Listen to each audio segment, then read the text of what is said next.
Hoje temos uma noite especial, uma noite festiva, porque teremos aqui o Grupo Romeiros da Fé. Grupo esse que depois vai ser contada a história toda direitinha, que é uma marca da nossa casa. E eu tive a oportunidade de participar de 74 até 1986. É muito aprendizado com Jesus. Então nós vamos passar a palavra para a Zildinha, que vem fazer a prece. Boa noite a todos, que a paz do Mestre Jesus nos envolva. Pai nosso que estás nos céus, santificado seja o vosso nome. E não nos deixe, Senhor, cairmos em novas tentações e livra-nos de todos os males, que assim seja.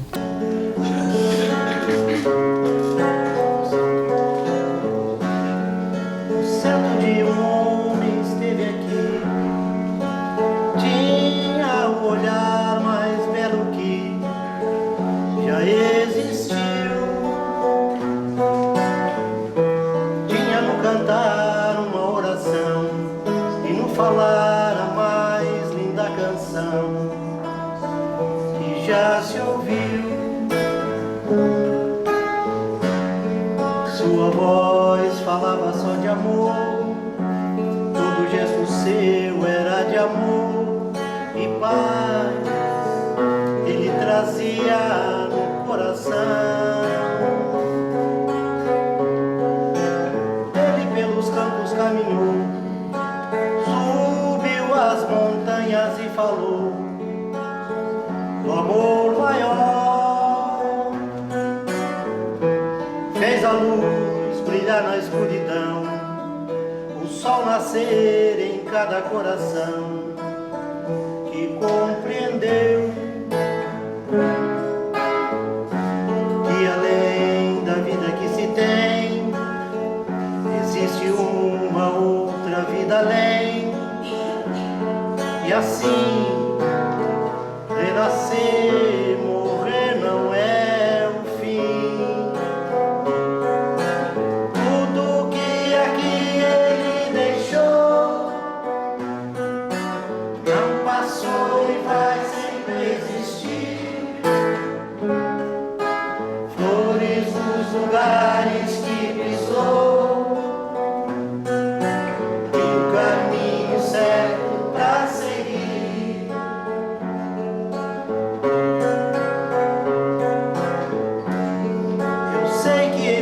Vai voltar e nos mesmos campos procurar que plantou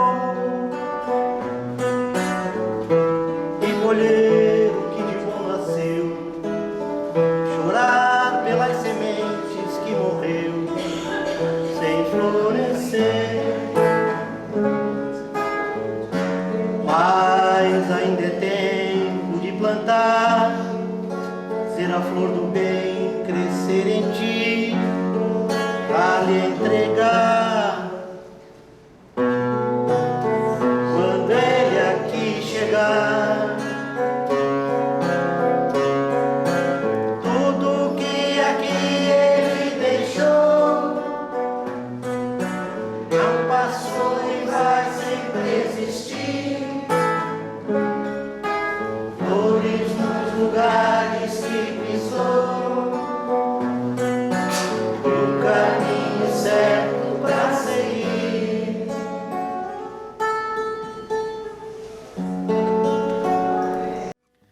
Os Espíritos do Senhor, que são as virtudes dos céus, como um imenso exército que se movimenta desde que dele recebeu o comando, espalha-se sobre toda a superfície da terra. Semelhante às estrelas cadentes, vem iluminar o caminho e abrir os olhos aos cegos. Eu vos digo, em verdade são chegados os tempos em que todas as coisas devem ser reestabelecidas em seu sentido verdadeiro, para dissipar as trevas, confundir os orgulhosos e glorificar os justos. As grandes vozes do céu ressoam, como o som da trombeta, e os coros dos anjos se reúnem. Homens, nós vos convidamos ao concerto divino. Que vossas mãos tomem a lira, que vossas vozes se unam e que no hino sagrado se estendam e vibram de uma extremidade à outra do universo. Homens, irmãos a quem amamos, estamos juntos de vós. Amai-vos também uns aos outros e dizei do fundo do vosso coração, fazendo as vontades do Pai que está no céu: Senhor, Senhor, e podereis entrar no reino dos céus, o Espírito de verdade. Agora vamos.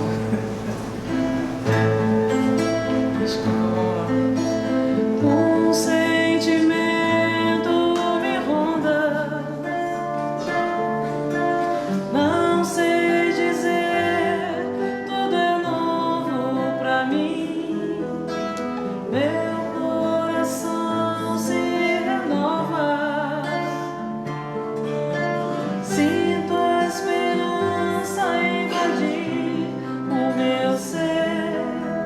Quero ser manso, ser limpo, ser justo e pobre de espírito ser. Tua palavra me sonda, me conta do reino que espera por mim. Eu te ofereço meu pranto, as dores da alma que quer renascer. Eu ouvi tua voz, teu falar me encantou. Quis seguir, caminhar, quis saber onde vou. Eis-me aqui, minha dor.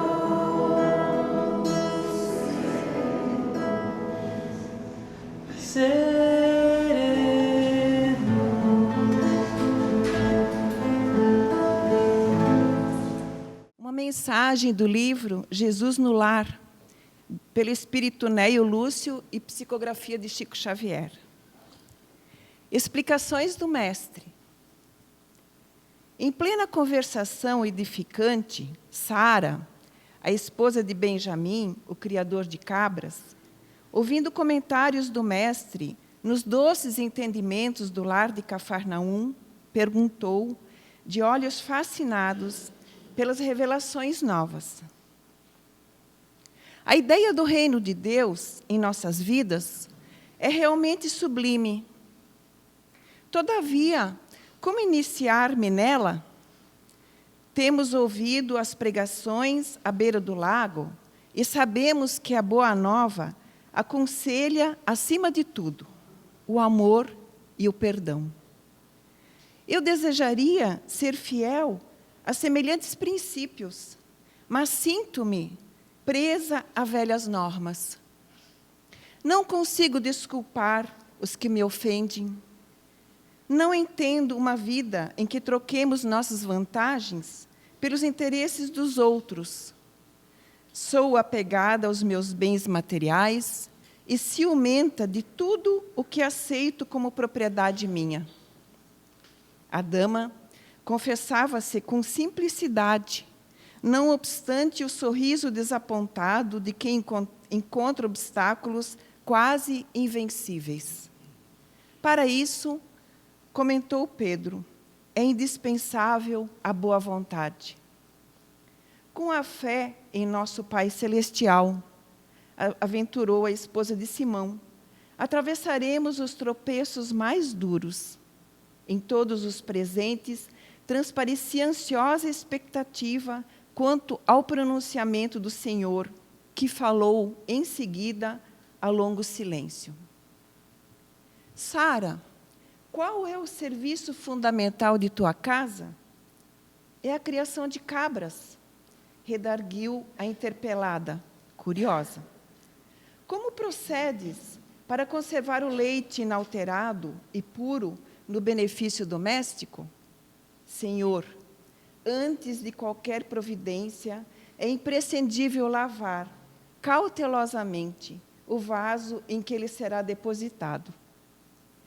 Se qualquer detrito ficar na ânfora, em breve todo o leite se toca de franco azedume e já não servirá para os serviços mais delicados.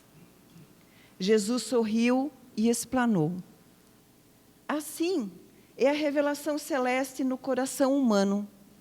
Se não purificamos o vaso da alma, o conhecimento, não obstante superior, confunde-se com as sujidades de nosso íntimo, como que se degenerando, reduzindo a proporção dos bens que poderíamos recolher. Em verdade, Moisés e os profetas foram valorosos portadores de mensagens divinas, mas os descendentes do povo escolhido não purificaram suficientemente o receptáculo vivo do Espírito para recebê-las.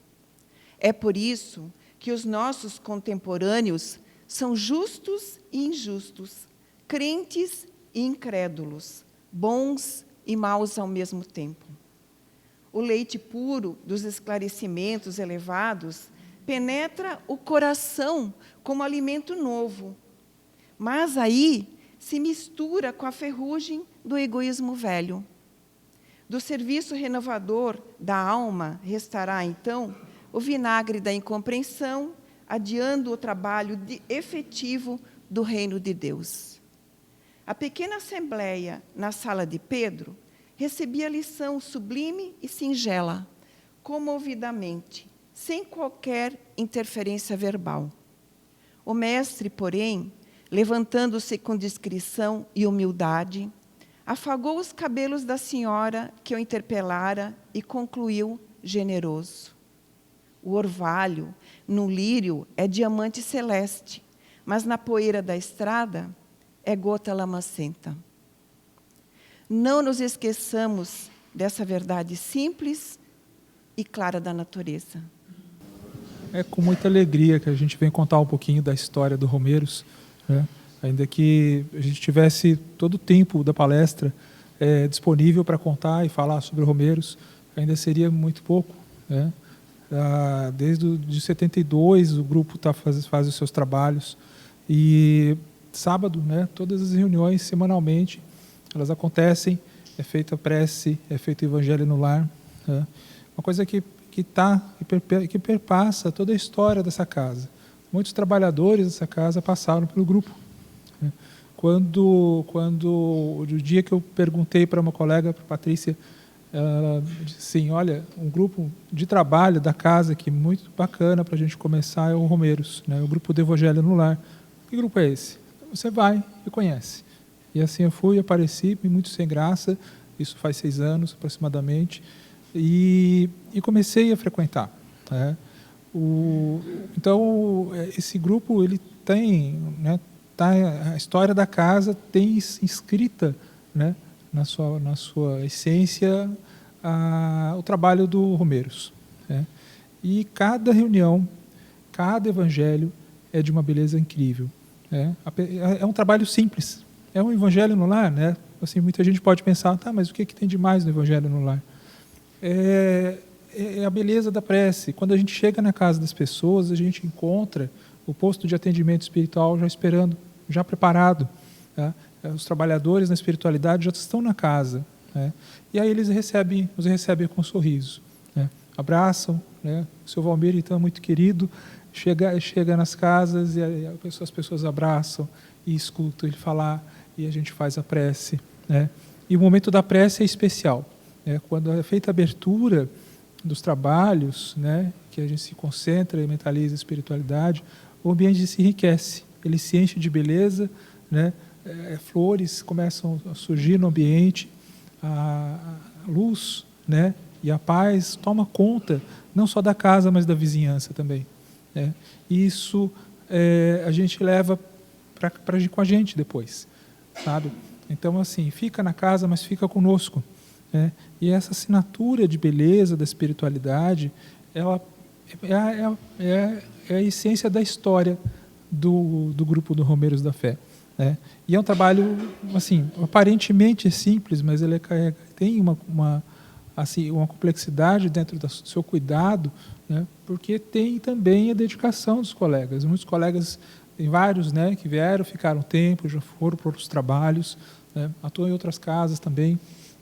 E eu, particularmente, né, aproveitando 30 segundos do tempo, tenho uma gratidão muito, muito grande, né? Quando eu trouxe a minha filha, que tinha na época de 11 para 12 anos, aí alguns colegas perguntaram, tá, mas por que você está trazendo ela? Eu falei, para ela ver, para ela aprender, para ela entender como é que é a casa das pessoas, porque a gente vai para todos os lugares, onde a gente é chamado, né? A casa do rico, a casa do pobre, né? Às vezes é necessário levar o alimento material, mas é impressionante de ver assim, as diferenças e às vezes a necessidade da prece. A gente já encontrou situações, eu não me esqueço de uma situação em que a gente pediu a moça que morava na casa para fazer encerramento, né, com o Pai Nosso, e ela não sabia fazer o Pai Nosso, né, e estava atravessando um momento de angústia muito grande. Então imagina só, né, uma pessoa, né, que está atravessando, está pedindo por Deus e não, às vezes tem dificuldade de formular uma prece. Então, assim, eu penso que a história, né, do Romeiros, ela pode ser resumida nesses 47, 48 anos, o que estou completando nessa semana, é a essência, é a beleza do Evangelho, né, dos ensinamentos de Jesus, da simplicidade, da proposta dele, que ele traz para a gente, né? Em cada detalhe, em cada prece, em cada momento que a gente vai, visita a casa de alguém e volta repetido, né, não é incrível, né? Então, assim, para ser bem sucinto, né, dentro da história desses anos todos, tá? Ele sempre foi rico, sempre teve essa riqueza e, ao mesmo tempo, essa simplicidade. Obrigado. Vem que eu te farei um pescador de homens, se perseverares, serás cefas, pedra, e onde a agonia do vazio medra, frutificais a mitigar a fome. Quero ir contigo, mas receio as águas, temo afundar enquanto vais andando. Se no horto já presentes tu acharás, eu, Tiago e João, ao chão em sono. Como não bastasse, eis-me a ferir um soldado que te traz voz de prisão. Sou pequena ovelha atemorizada, valindo negação. Volvo a vida e tomo pela tua mão, crê, te levarei onde não queiras ir.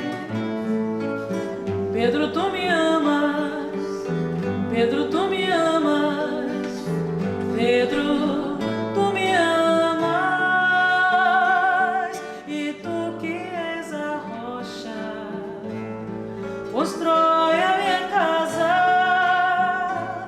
no coração do irmão.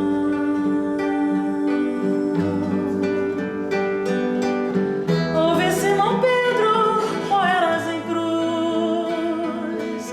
Não, eu não mereço essa distinção.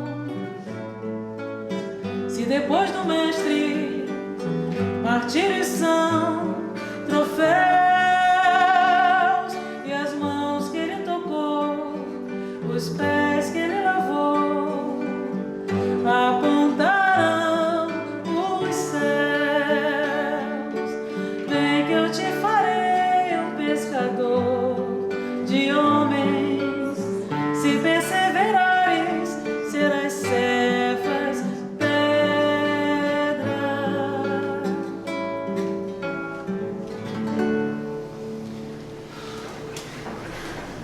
Bom, fomos incumbidos e muito felizes estamos em participar de mais este aniversário dos Romeiros. E coube falar da parábola do bom samaritano. E aí a gente ficou, desde que fomos convidados a tecer e falar um pouco desta parábola, ficamos imaginando muitas coisas e falar muitas coisas. E não vamos falar muito, mas algumas só. E no momento em que ficamos pesquisando a respeito da parábola do bom samaritano, que foi contada por Jesus, eu fiquei me perguntando, o que são parábolas? O que é uma parábola? Aí eu vou pedir licença, que eu vou pegar uma colinha aqui, que eu fui lá no dicionário online de português, né? O que vai ser lido aqui é do nosso dicionário, não é do dicionário que foi trazido lá do grego, né? Do hebraico, do aramaico, né? Então, parábola quer dizer assim: é uma comparação desenvolvida em uma história curta, cujos elementos são eventos e fatos da vida cotidiana e na qual ilustra uma verdade moral ou espiritual. E aí dá o exemplo da parábola do filho pródigo. Mas para entender essa parábola do bom samaritano, há uma necessidade de entender primeiro, ou de lembrar da parábola do semeador. Já ouviram a palavra do semeador, parábola? Já, né? Que um semeador saiu a semear e as sementes caíram em 4 tipos de terrenos. No caminho, onde os pássaros comeram, nas pedras, onde não tinha muita areia, porque entre as pedras não tem muita areia, não deu para fincar muito raiz, veio o sol e queimou. Nos espinheiros, eles cresceram e abafaram a semente. E o 4º terreno, que daí caiu em terra boa, onde deu muitas sementes, onde frutificou. O semeador é Jesus. As sementes são as suas palavras, são os seus exemplos. As terras são nossos corações.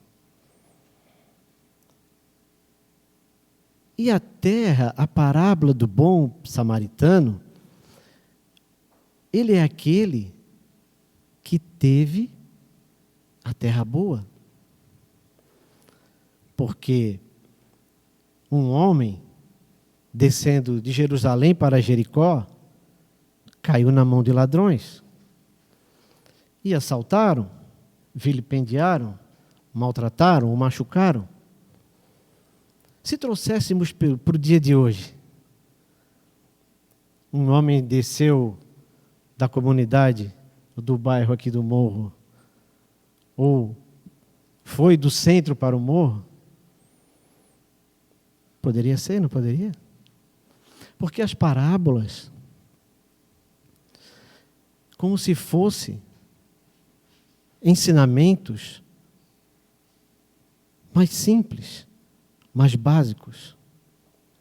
Porque bem-aventurados os aflitos, que é o Sermão do Monte, uma das partes do Sermão do Monte, que Jesus nos trouxe, e como ainda, para poder entender essa mansidão, para poder entender da paz. E aí veio uma pergunta: o que Jesus veio fazer aqui?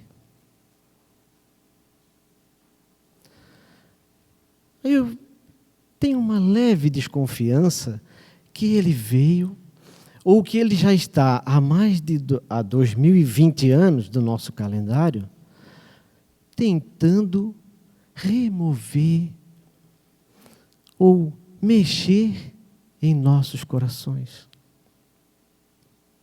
para que sejamos mansos. E para isso, ele contou histórias, por parábolas. Porque as parábolas ele contou para o povo. Porque aos discípulos era dado conhecer a lei divina. Então, aquele homem caído na estrada, passou por ele um sacerdote, que os sacerdotes eram doutores da lei. Eles entendiam a lei. Quando viu o homem caído, ele passou para o outro lado. Nisso, na sequência, passou o levita. Porque o levita, à época, era ajudante do sacerdote, que também sabia da lei. Aí ele traz o samaritano, que para os judeus ortodoxos, eles eram heréticos, hereges, que são aqueles que não coadunam com os dogmas da igreja. É interessante essa parte, quando ele coloca o samaritano, porque depois, em outra passagem que está em Lucas, Jesus curou 10 leprosos. E Jesus recomendou a eles que fossem até os sacerdotes e falar para eles do que tinha acontecido. E eles foram. Só que um deles se voltou a Jesus e se prosternou, se ajoelhou em forma de respeito e o agradeceu pela cura feita. Por incrível que pareça, esse que voltou era um samaritano. Então, sejamos iguais aos samaritanos, sejamos mansos e pacíficos. Fiquemos em paz. Sejam bem-vindos. Vou ler o histórico do homenageado da noite, Luiz Oswaldo Ferreira de Mello. Foi uma figura ímpar para a nossa casa, um verdadeiro apóstolo de Jesus na prática do bem. Luiz Oswaldo Ferreira de Mello nasceu na ilha de Santa Catarina, Florianópolis, em 1893. Desde muito cedo concluiu seus estudos no Colégio Catarinense. Dedicou-se ao serviço público e ao jornalismo, tendo naquela atividade assumido importantes funções, salientando-se as de diretor-geral da Assembleia Legislativa do Estado de Santa Catarina, cargo em que se aposentou em 1959. Homem de largos recursos sentimentais e humanitários, dedicou-se ao trabalho da imprensa, inclusive da imprensa espírita. Foi redator e diretor de vários jornais de Florianópolis e assíduo frequentador das páginas de revistas e jornais espíritas que se editam no país. Participou de numerosas atividades culturais, tendo sido o primeiro membro a ser recebido na Academia Catarinense de Letras, fundada em 1920. Espírita convicto e mais que isso, um grande trabalhador na seara. Foi secretário e representante do Estado de Santa Catarina, quando das realizações, das gestões que culminaram com a assinatura do Pacto Áureo da Unificação, no Rio de Janeiro, em 5 de outubro de 1949, do qual resultou a fundação do Conselho Federativo Nacional. Publicou as seguintes obras: Heroísmo e Humildade, novela; Epístolas aos Espíritas, obra de inspiração mediúnica; e Sobrevivência e Comunicação dos Espíritos, relato de suas investigações e experiência investigações e experiência no campo da metapsíquica. Presidiu durante muitos anos o Centro Espírita Amor e Humildade do Apóstolo, onde exerceu com raro amor e abnegação a mediunidade curadora. Plasmando a consciência espírita de sua terra, em 24 de abril de 1945, foi fundada a Federação Espírita Catarinense, cujo evento aconteceu nas dependências dessa casa, que completou 110 anos no último dia 20 de janeiro do corrente ano, onde funcionou por vários anos. Oswaldo Ferreira de Mello permaneceu como seu presidente até 1968. Todavia, a família espírita catarinense o manteve como presidente de honra da Casa Máter do Espiritismo. Boa noite, obrigado.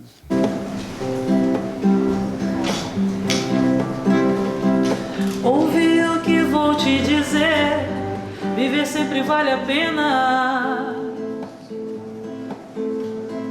Mesmo que não queiras crer, tua vida é um poema. Tem horas que é de dor, outras vezes de amor, de conquistas e vitórias, outras vezes só memórias. Mas pode acreditar, a alegria vai voltar. Respeita a tua história. São tantas conquistas pra contar. Teus passos direcionam tuas glórias. Muda o foco desse olhar. Vem me dar tua mão. Aqui também bate um coração e te quer tanto bem, meu irmão.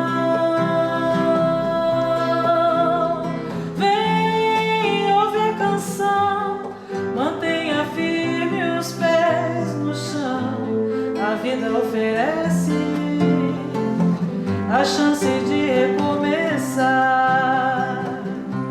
A vida oferece sempre a chance de recomeçar. A vida oferece a chance de recomeçar.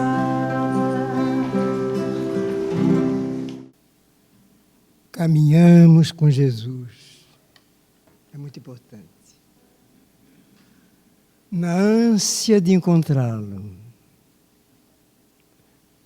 Para bem de nós,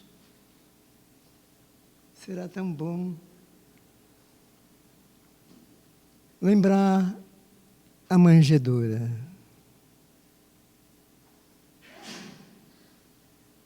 O aluno bem-sucedido na escola dos ensinos de Jesus Emmanuel, que sempre nos concita as coisas do amor,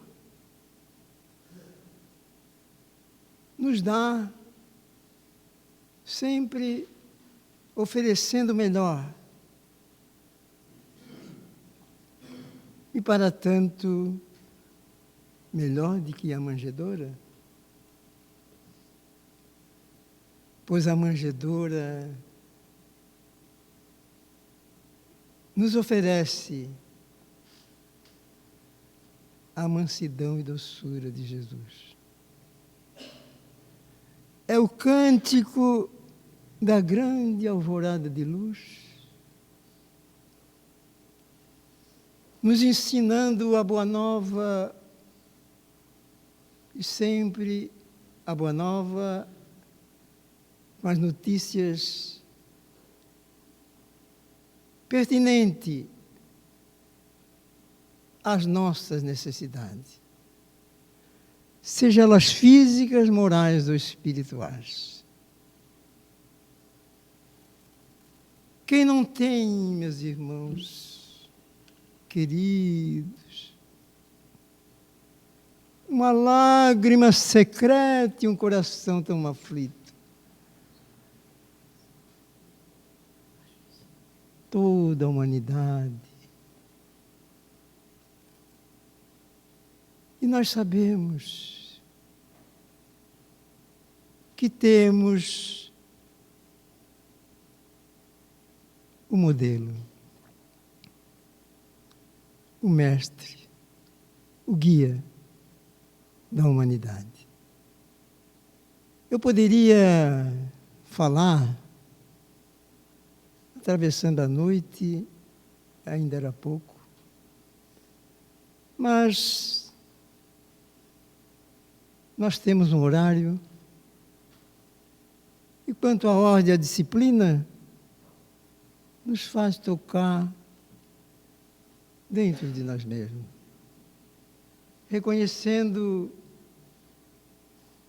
que cada um tem compromisso, respeitando mesmo,